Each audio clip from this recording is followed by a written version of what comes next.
எல்லாருக்கும் வணக்கம்.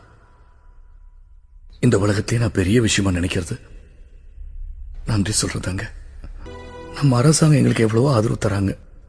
அலி, உஸ், 9 எங்களை கேவலமா கூப்பிட்டு இருந்தவங்கள திருநங்கையின் பேரை வச்சு எங்களை கௌரவப்படுத்தியிருக்காங்க.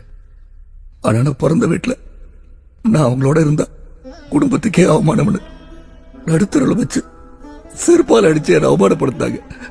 செத்து போனாலும் பரவாயில்லன்னு என்ன துரத்துறாங்க. அவங்க மட்டும் என் உணர்வுகளை புரிஞ்சு என்னை ஒரு புள்ளையா மதிச்சு வளர்த்துருந்தாங்கன்னா நான் ஒரு டாக்டர் ஆயிருப்பேங்க.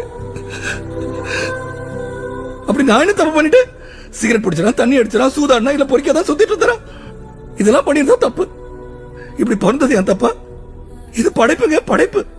என்ன மாதிரி வீட்டை விட்டு துரத்தப்பட்டதான் கீதா இன்னைக்கு சாதிச்சிருக்கா. இவ்வளவு ஏன் நடன கடையில முன்னணி இருக்கிற நர்த்தகி நடராஜ ஒரு திருநங்கை தான்.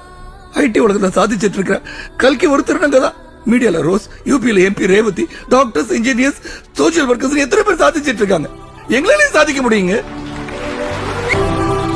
உங்களை எல்லாம் ஒன்னே ஒன்று கேட்டுக்கிறேங்க. உங்க வீட்டுல எங்களை போல ஒரு பிள்ளை இருந்தா அவங்கள வீட்டை விட்டு துரத்துறாதீங்க. அவங்கள அனாதையாக்கி வாழ்க்கையை கெடுத்துறாதீங்க. அவங்களையும் உங்க பிள்ளையா மதிச்சு நடத்துங்க. நான் ஏதாவது தவறா பேசியிருந்தா என்ன மன்னிச்சிருங்க.